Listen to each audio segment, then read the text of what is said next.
we have these people in our lives. And these people show up and they say something in a certain way, and it doesn't make any difference if somebody else said it, we would just ignore it. All right? But they come along and they say this thing, and boom, off you go. And you're frantic, and you're mad, and you're angry, you're upset, you're worked up, you're feeling unworthy. So these people, to me, are your soulmates, you see. Because what they're teaching you at any given moment in your life is you haven't mastered yourself at this moment. You're not in charge of yourself.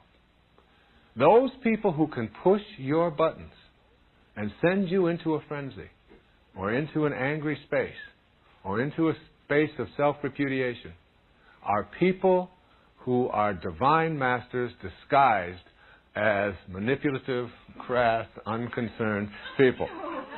And rather than being mad at them and being upset with them and saying that they shouldn't be this way, your task ought to be to turn to them and bow and say, I honor you as my teacher. Now that's a hard thing for us to get to, but don't you all have people in your life who are just like that? And you know you're stuck with them. These are people who are not on your path. You know they're not on your path. They're not even on an entrance ramp to your path. They're in a different place. They're from a different planet. But nevertheless, they're there with you. And you're sharing the journey with them. And it's very interesting. I mean, I have 8 children. And my children are the ones that are very good at knowing how to push these buttons. I have one daughter particularly, her name is Serena, that can really do this very well. She's real good at it. She's always giving me advice almost every day on how to be a better parent. She even said to me one time, she said, I can't believe you actually wrote a book on how to be a better parent. I just can't believe that. She was about 9 years old telling me this. You really wrote that?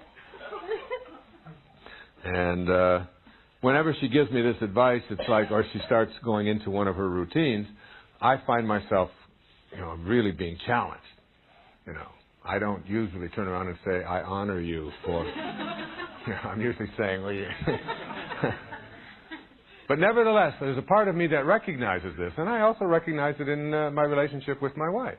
And we've been together for a long time, and there are areas where she will say something, and I will find myself, and then I'll stop. You see, because essentially, the ego part of us wants us to be right, whereas the higher part of us always wants what? Peace. That's all it ever wants. So it's like you have to really learn, if you're going to feel worthy of having something show up in your life, how to be peaceful. And the way to be peaceful in your life is to, in all of your relationships, when you have a choice to be right or to be kind, to just pick kind, to just choose to be kind at any given moment in your life. You are honoring that higher part of you, you feel peaceful, and you've let go of the ego need, which says, wait a minute, you're important. And you have to prove that this other person shouldn't have done that, and all of that kind of stuff. But Serena, I remember her telling me, she's great. She would tell me, giving me advice on how to be a parent. And one day I just had it with her. And I said, Serena, I said, it's time for you to stop telling me what kind of a parent to be, and stop blaming me for the kind of parent I am, and take responsibility yourself for the kind of parent that I am. And she stopped, and she assumed this pose that she always assumes with her hand on her hip, and her knee going up and down real fast. And she said, you want to run that one by me one more time? You want me, is that what I heard? You want me to be responsible for the kind of parent you are? I said, exactly. She said, well, what are you talking about? I said, well, before you came here, you had a choice. You have certain heroic missions that you have to fulfill while you're here on this planet. I'm giving her this little lecture. She said, well, what do you mean before I came here? She said, I don't remember that. I said, well, your memory isn't anything that you should rely upon to determine whether this works or doesn't work. You don't remember being 4 months old and being in your crib and throwing up all over it, but you did. You don't remember your dreams last night. You don't remember what you had for dinner last Thursday. Your memory isn't a good indicator of what it was. Just trust me, this is true. Before you come here, you choose your parents. You get to pick who your parents are. and you have certain lessons that you have to learn, and you picked me to be your father, and you picked Mom to be your mother, and you should stop complaining about the choice that you made. She said, I don't remember any of this. I said, well, forget about whether you remember it or not. She said, you're telling me that I chose you to be my father before I came here, and I had lessons to learn through you. I said, exactly. And you should stop blaming me. You should just take responsibility for the choice you made. She said, I must have been in a big hurry.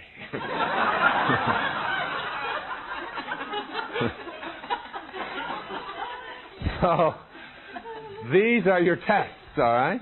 So what I would like you to think about when you think about honoring your worthiness to receive anything is that all of the people in your life that you find yourself in conflict with or having a difficult time with, whether they're strangers or spouses or children or grandparents or in-laws or even people who are no longer here on this earth plane, if you can say to yourself, when I have this choice at any given moment to be right or to be kind, and I'm going to let my ego get out of this thing, and I'm going to choose to be at peace, as it says in the Course in Miracles, I can choose peace rather than this at any given moment. And then when you find yourself in these relationships with contentious people, and you find yourself being able to be at peace when they push those buttons, you'll know that the reason that they showed up in your life in the first place is to teach you to honor your own worthiness. That's why you're with them. That's what they're there for. These are teachers, just like you are teachers to others. And you can let go of that ego-driven need to constantly be proving yourself and to make yourself right, and to make more than making yourself right, to make them wrong, which is what we often do in this whole business of not honoring that. Many of you may believe that your thoughts alone shape your reality, but I tell you now, it is your feelings that breathe life into your thoughts and make them possible. Feelings are the language of the subconscious mind, and it is the subconscious that holds the key to manifestation. When you feel a thing to be true, when you embody the emotion of your desire fulfilled, you are impressing that reality upon your subconscious mind, and the subconscious, being the faithful servant it is, will work tirelessly to bring about circumstances that match this feeling. This is the crux of our discussion today, the very heart of the creative process. Consider for a moment, have you ever noticed how easily you manifest things you deeply fear? This is because fear is a powerful feeling, and what you fear you create. The same principle applies to your desires. When you can feel the reality of your desire with the same intensity as you feel your fears, manifestation becomes inevitable. But how do we cultivate this feeling? This is where visualization comes into play. Visualization is not mere daydreaming or wishful thinking. It is a deliberate conscious act of creation. When you visualize, you are creating a scene in your mind that implies the fulfillment of your desire. This scene, when imbued with feeling, becomes a seed planted in the fertile soil of your subconscious mind. To visualize effectively, you must engage all your senses. See the scene clearly in your mind's eye. Hear the sounds associated with it. Feel the textures, smell the scents, taste if applicable. Make it as vivid and as real as possible. But remember, the visual aspect is just the beginning. The real power lies in the feeling. As you visualize, immerse yourself in the feeling of your wish fulfilled. If your desire is for wealth, feel the security, the freedom, the joy that comes with financial abundance. If it's a loving relationship you seek, feel the love, the companionship, the deep connection. Whatever your desire, feel it as if it were already yours. This feeling must be so real, so intense, that when you open your eyes and return to your present circumstances, you carry with you a sense of satisfaction, as if your desire has already been fulfilled. This is what it means to live in the end, to dwell emotionally in the state of your wish fulfilled. Now, some of you may be thinking, but Wayne, how can I feel something that isn't yet true? And to this I say, your imagination is the bridge between your current reality and your desired state. It is through your imagination that you can step into the feeling of your wish fulfilled. Even before it manifests in the physics, your imagination is not a flight of fancy or a frivolous faculty. It is the very workshop wherein you fashion your future. When you imagine, you are experiencing reality at its most fundamental level. You are engaging with the pure potential of consciousness, shaping it with your attention and your assumption. To use your imagination effectively, you must first quiet your conscious mind. The chattering of your daily thoughts, your worries, your doubts, these must be silenced. Enter a state of relaxation, a state akin to sleep, but in which you remain consciously aware. In this state, your subconscious mind becomes more receptive to impression. Once in this relaxed state, construct your scene. This scene should be one that implies the fulfillment of your desire. If your desire is for a successful career, you might imagine yourself in your ideal office or receiving congratulations from colleagues. If it's health you seek, imagine yourself engaging in activities that only a healthy person could do. The scene itself should be short and simple. It's not about creating an elaborate story, but about capturing a moment that implies your desire is now a fact. This scene is your platform, the stage upon which you will enact the feeling of your wish fulfilled. Now step into this scene. Don't watch it as a spectator, but experience it from the first-person perspective. Be there in that moment, and as you experience it, let the feeling of fulfillment watch over you. Feel the gratitude, the joy, the satisfaction of having your desire realized. This is where many falter. They can see the scene clearly, but they fail to evoke the feeling. Remember, it is the feeling that gives life to your imaginal act. Without feeling, visualization is merely a mental exercise. With feeling, it becomes an act of creation. As you practice this, you may find that the feeling comes more easily with repetition. Each time you return to your scene, the feeling becomes more vivid, more real. This is good. You are strengthening the impression upon your subconscious mind. But here's a crucial point. Once you have evoked the feeling, once you have impressed it upon your subconscious, you must carry it with you into your waking life. This is where many stumble. They do their visualization exercise. They feel it intensely in the moment, but then they return to their daily life and fall back into old patterns of thought and feeling. To manifest your desire, you must maintain the feeling of your wish fulfilled, even in the face of contradictory evidence. This is where faith comes in. Not blind faith, but faith born of understanding. Understanding that your outer world is a reflection of your inner state. When you truly grasp this, you will no longer be swayed by appearances. You will know that what you see around you is the effect, not the cause. The cause lies in your consciousness, in your feeling, and as you persist in the feeling of your wish fulfilled, your outer world must reshape itself to match this inner conviction.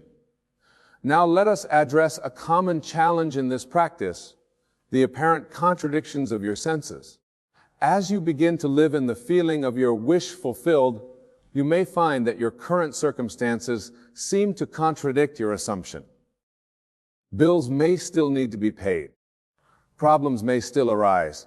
How do you maintain your feeling in the face of these seeming contradictions? This is where the art of ignoring comes into play. To ignore is not to deny the existence of something, but to refrain from giving it your attention and energy. When contradictory evidence appears, acknowledge it briefly, then immediately return your attention to the feeling of your wish fulfilled. Remember, what you see in your outer world is the result of past assumptions, past feelings. It is like an echo of what you once believed. Your task now is to give more attention, more importance, more reality to your new assumption than to these outdated circumstances. This practice requires mental discipline. It requires you to stand firm in your new assumption, even when your senses argue against it. But remember, your senses only show you what has been, not what can be. Your imagination, informed by your feeling, shows you what will be. As you persist in maintaining the feeling of your wish fulfilled, even in the face of contradictory evidence, you will begin to see changes in your outer world. These changes may start small, a fortunate coincidence, an unexpected opportunity, a shift in someone's behavior towards you. Do not dismiss these as mere chance. They are the first fruits of your new assumption taking root. Now, let us deeper into the nature of feeling. When I speak of feeling, I am not referring merely to emotions. Though emotions play a part, I am speaking of a deeper sense, a known unshackable conviction. It is the difference between saying I want to be wealthy and knowing in the very core of your being, I am wealthy. This feeling conviction is not something you can fake or force. It arises naturally when you have successfully impressed your desire upon your subconscious mind. This is why the repeated use of your imagination is so crucial. Each time you return to your imaginal scene, each time you step into the feeling of your wish fulfilled, you are deepening this impression. Think of it like wearing a groove in a record. The first time you play the record, the needle may skip and jump, but with repeated plays, the groove deepens and the music plays smoothly. Similarly, as you repeat your imaginal act, the feeling becomes more natural, more habitual. It becomes your dominant state. This is the state from which creation occurs. When you can maintain this feeling conviction throughout your day, when it becomes as natural as breathing, you have mastered the art of conscious creation. Your outer world has no choice but to conform to this inner state. But what are those moments when doubt creeps in, when fear arises, when the old patterns of thought and feeling try to reassert themselves? These moments are inevitable, especially in the beginning of your practice.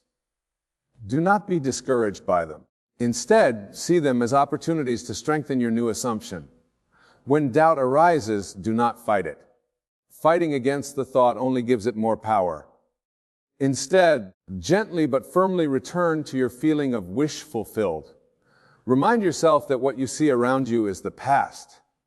Your new assumption, your new feeling is creating your future. This brings us to another crucial aspect of using your imagination effectively, the concept of revision. Revision is not merely about changing your memories or rewriting your past. It is about recognizing that the past only exists in your mind and therefore can be changed in your mind. At the end of each day, take a few moments to review the events of your day. If there were any events that were not to your liking, revise them in your imagination. See them unfolding in a way that aligns with your desired state. Feel the satisfaction, the joy, the fulfillment of this revised version of events. By doing this, you are not denying what physically happened. You are changing the impact of that event on your subconscious mind. You are impressing upon your subconscious a reality that aligns with your desires rather than one that contradicts them. As you make this practice of revision a habit, you will find that your reactions to current events begin to change. You'll become less reactive, more peaceful, more aligned with your desired states of being. This is because you are literally rewriting the programs in your subconscious mind that govern your responses to life events.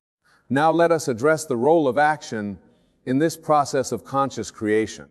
Some people mistakenly believe that using their imagination means they can simply visualize their desires and then sit back and wait for them to magically appear.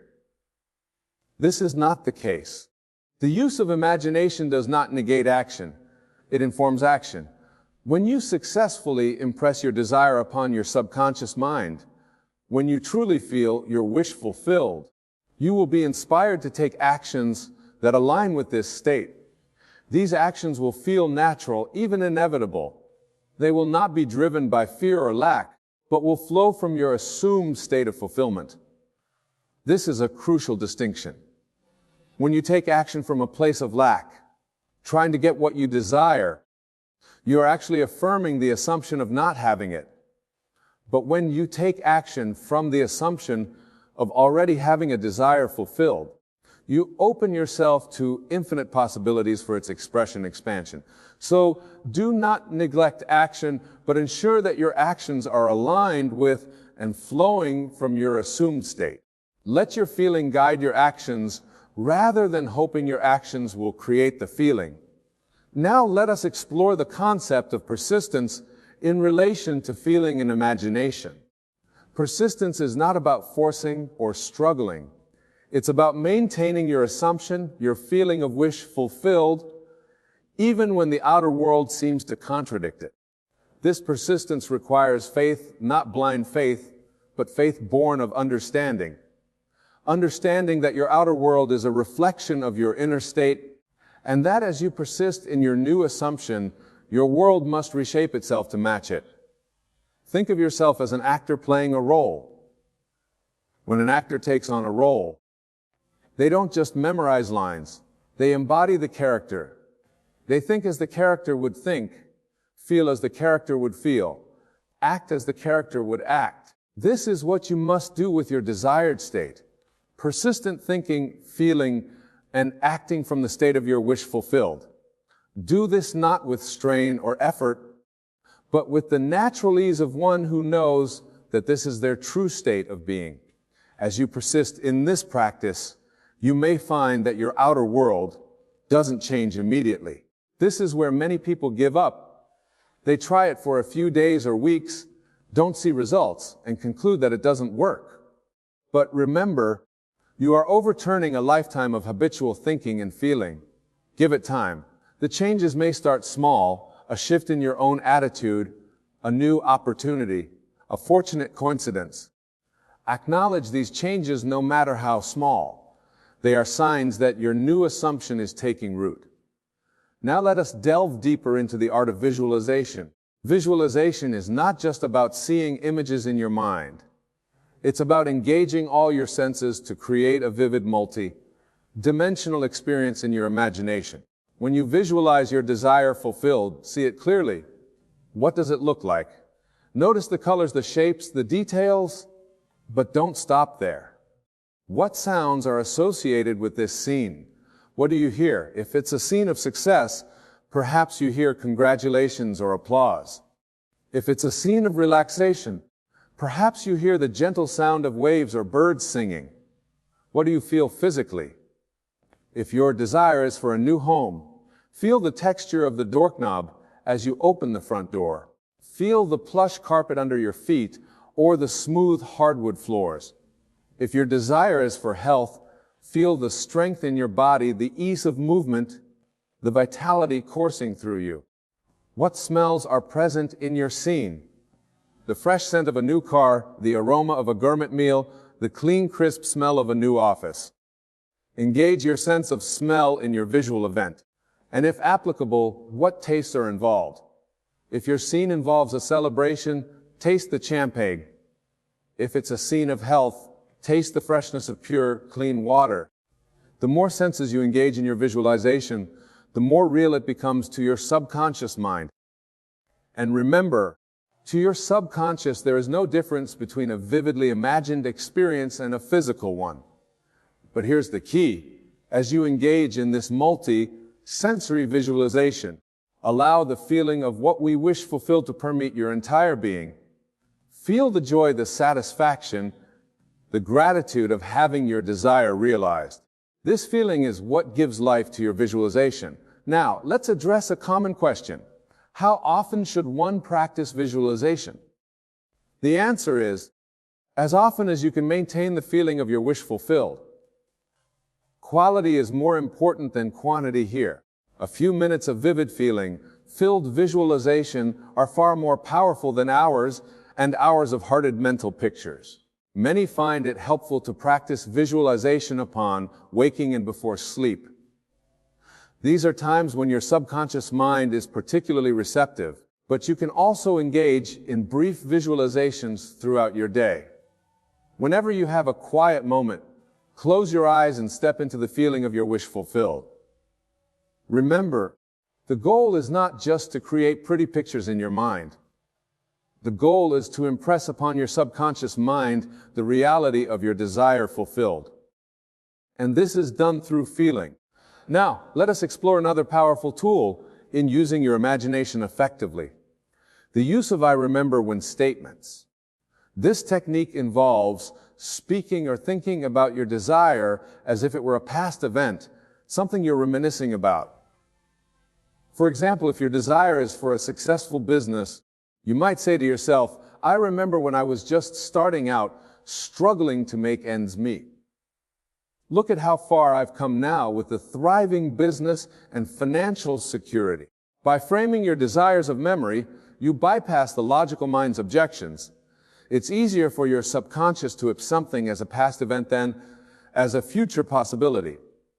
Plus, when you remember something, you naturally evoke the feelings associated with it. Use this technique in your daily life. Engage in imaginary conversations where you and a friend are discussing your success as if it has already happened. Feel the pride, the satisfaction, the gratitude as you remember how far you've come. This practice combined with your visuals and feeling work creates a powerful impression on your subconscious mind. It reinforces the assumption that your desire is not just possible, but has already been realized. Now let us address a crucial point in the use of imagination: the importance of first-person perspective.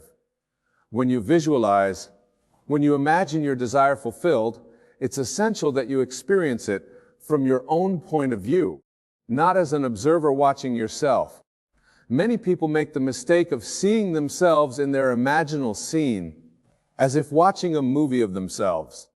But this creates a sense of separation, a feeling that this is happening to someone else, not to you. Instead, see through your own eyes. Feel what you would feel in that moment. Experience the scene as if you are there right now living it. This first-person perspective is crucial in creating the feeling of your wish fulfilled. For instance, if your desire is for a new car, don't see yourself driving the car. Be in the driver's seat. Feel the steering wheel under your hands. See the road ahead through the windshield. Hear the purr of the engine. Smell that new car scent. Experience it fully from your own perspective. This first-person perspective helps to create a sense of immediacy and reality in your imaginal scene. It makes it easier for your subconscious mind to accept this scene as your current reality. Now let's discuss the role of repetition in using your imagination effectively. Repetition is crucial in impressing your desire upon your subconscious mind. But this doesn't mean mechanically repeating the same visualization over and over. Each time you return to your imaginal scene, approach it with fresh eyes and renewed feeling. Explore different aspects of it. Notice new details. Allow the feeling of fulfillment to deepen with each repetition. Think of it like visiting a favorite place. Each time you go, you might notice something new. A detail you hadn't seen before. A new perspective on a familiar view. Yet the essential feeling of that place remains the same. This is how you should approach your imaginal scene.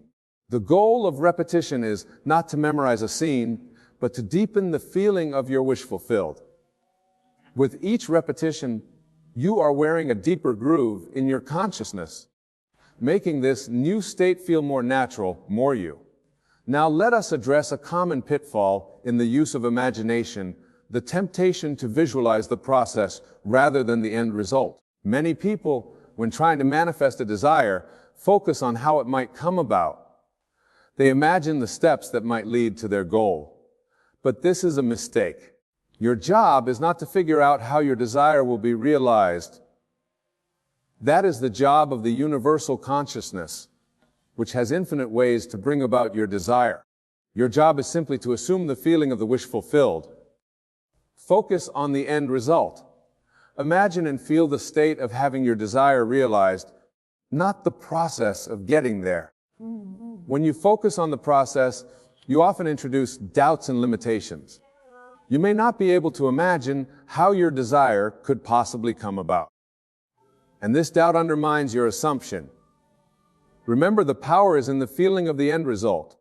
Assume the feeling of the wish fulfilled and let the infinite intelligence of the universe take care of the how. Let us now explore the concept of living from the end. This goes beyond mere visualization or periodic imaginal acts. Living from the end means carrying the feeling of your wish fulfilled into your daily life, allowing it to inform your thoughts, words, and actions. When you live from the end, you don't just visualize your desire for a few minutes each day. You embody the person who has already achieved that desire. You think as that person would think, feel as they would feel, act as they would act. This requires a shift in your entire way of being. It's not about pretending or play acting. It's about genuinely assuming a new state of consciousness. When you do this effectively, you'll find that your actions naturally align with your assumed state. For example, if your desire is for financial abundance, living from the end means feeling the security, freedom, and generosity that come with wealth. It means making decisions from a place of abundance rather than scarcity. It means carrying yourself with the confidence of someone who is financially secure. This practice of living from the end can be challenging at first. Your current circumstances may seem to contradict your assumed state. This is where persistence and faith come in. You must persist in your new assumption even when your senses deny it. Remember, your senses only show you the effects of past assumptions. As you persist in your new assumption, as you consistently from the end, your outer world must gradually reshape itself to match your inner conviction. Now, let us address the role of detachment in the effective use of imagination. Detachment doesn't mean you don't care about your desire. Rather, it means you're not anxiously attached to seeing immediate results or figuring out how your desire will manifest. When you're detached, you can imagine and feel your desire fulfilled without constantly looking for signs of its manifestation. You trust in the process, knowing that as you maintain the feeling of your wish fulfilled, it must inevitably express itself in your outer world. Detachment allows you to live in the present moment while holding your assumed state.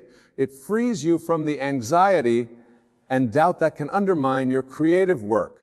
It allows you to enjoy the money of manifestation rather than being solely focused on the destination. Practice detachment by reminding yourself that your imaginal act imbued with feeling is the reality. What you see in the outer world is just a shadow, a reflection of past assumptions. As you persist in your new assumption, this shadow must change to match the new reality you're imagining and feeling. Now, let us explore the concept of revision as it relates to the use of imagination. Revision is a powerful technique that allows you to rewrite your past, and in doing so, change your present and future. The principle behind revision is simple. Your subconscious mind doesn't distinguish between real and imagined events. By vividly reimagining past events in a way that aligns with your desires, you can change the impact these events have on your subconscious mind. For example, if you had a difficult conversation with someone, you can revise it in your imagination.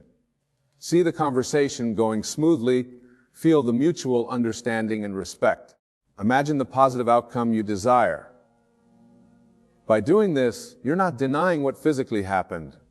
You're changing the emotional impact of the event. You're impressing upon your subconscious mind a reality that aligns with your desires rather than one that contradicts them. Revision can be applied to any past event, no matter how long ago it occurred. You can revise childhood experiences, past relationships, career setbacks, anything that you feel is holding you back from fully embodying your desired state. As you practice revision, you may find that your reactions to current events begin to change. You will become less reactive, more peaceful, more aligned with your desired states of being. This is because you're literally rewriting the programs in your subconscious mind that govern your responses to life events. Now, let us address the importance of your concept in the effective use of imagination. Your self-concept, the beliefs you hold about who you are, is perhaps the most powerful factor in determining what you can manifest in your life. Many people struggle to manifest their desires because their self-concept contradicts what they're trying to achieve. They may visualize wealth, but deep down, they don't believe they're the kind of person who can be wealthy. They may imagine a loving relationship, but fundamentally believe they're unworthy of love. To truly harness the power of your imagination, you must be willing to revise your self-concept. This involves imagining and feeling yourself as the person who already has what you desire. It's not about creating a false image of yourself, but about recognizing and embracing your true, limitless nature. Remember, at your core, you are pure consciousness. You are not defined by your past experiences, your current circumstances, or the opinions of others. You are the awareness in which all these things appear, and this awareness, your true self, is infinite in its potential. As you use your imagination to assume your desired states, you are essentially recreating yourself. You are stepping into a new concept of self, a new understanding of who you are, and what's possible for you. This revision of self-concept is not always easy. It may challenge long-held beliefs about yourself and your place in the world, but it is essential if you want to create lasting change in your life. Now let us explore the role of emotion in the effective use of imagination. Emotion is the fuel that powers your imaginal acts. It's not enough to merely visualize or think about your desires. You must feel them. When you combine vivid imagination with genuine emotion, you create a powerful impression on your subconscious mind. This is because your subconscious responds more strongly to feeling than to intellectual thought. The emotions you want to cultivate are those you would feel if your desire were already realized. If your desire is for wealth, feel the security, the freedom, the joy that comes with financial abundance. If it's a loving relationship you seek, feel the love, the connection, the companionship.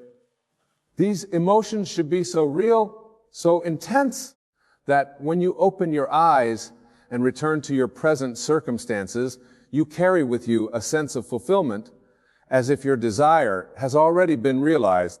This emotional component is what distinguishes effective use of imagination from mere daydreaming or wishful thinking.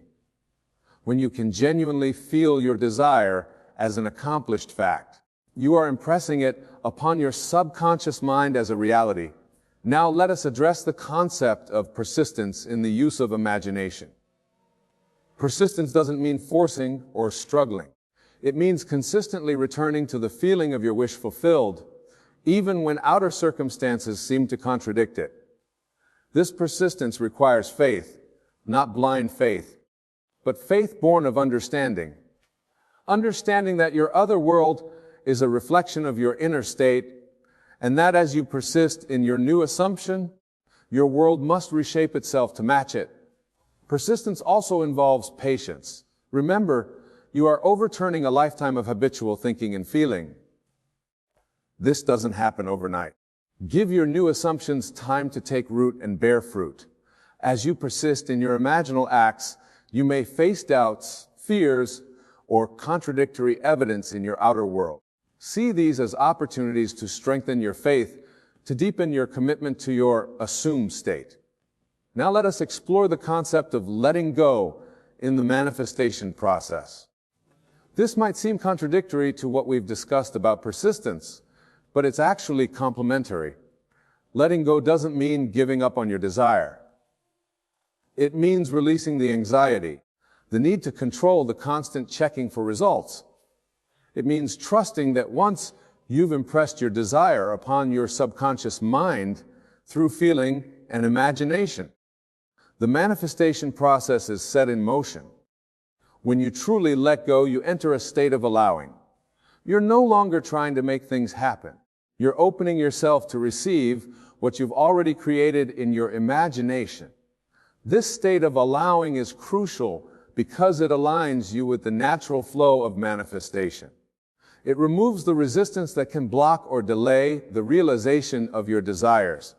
Letting go also involves surrendering the how of your manifestation. Your job is to assume the feeling of your wish fulfilled. The manner in which it will come about is not your concern. Trust in the infinite intelligence of the universe to bring about your desire in ways that may surpass your limited understanding. As we near the conclusion of our exploration, let us reflect on the ultimate purpose of this practice. The use of imagination, the cultivation of feeling, the art of visualization. These are not merely techniques for acquiring material possessions or achieving worldly success. While they can certainly be used for these purposes, their true power lies in the transformation of consciousness they facilitate. As you master the art of feeling your wish fulfilled, as you learn to live from the state of your desire, realize you are essentially recreating yourself. You are stepping into a new concept of self, a new understanding of your relationship to the world around you. This practice reveals to you your true nature as a creative being. It shows you that you are not a victim of circumstances, but the author of your life story. It demonstrates that the power to shape your reality lies within you in your capacity to imagine and to feel. Moreover, as you persist in this practice, you may find that your desires themselves begin to change.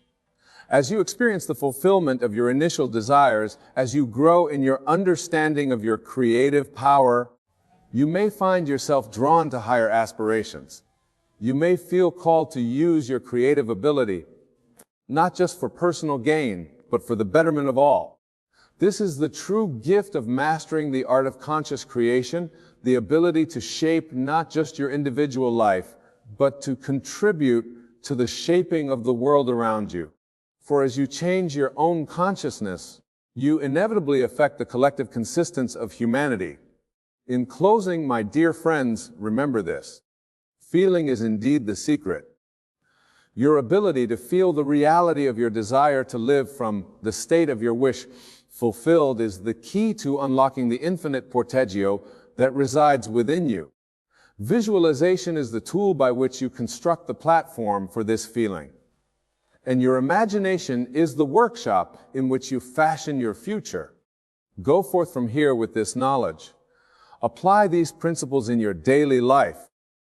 Be aware of your feelings, for they are shaping your reality in every moment.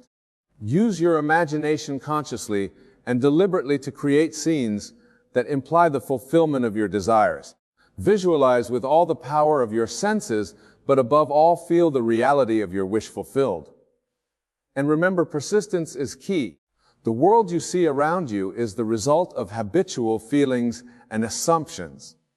As you persist in your new feeling, as you consistently live from the state of your wish fulfilled, your world must reshape itself to match this new inner conviction. You have within you the power to create the life you desire. You are limited only by your ability to imagine and to feel the reality of your wishes fulfilled. Embrace this truth. Leave from this understanding and watch as your world transforms around you, reflecting the newfound mastery of your creative consciousness. Thank you, and may your journey of conscious creation be filled with joy, wonder, and the thrill of manifesting your deepest desires. Ladies and gentlemen, our focus today is focus on you. People come and go. This simple phrase holds within it the key to unlocking the infinite potential that resides within each and every one of you. Let us begin by understanding what it truly means to focus on yourself. In the world of appearances, it may seem selfish or egotistical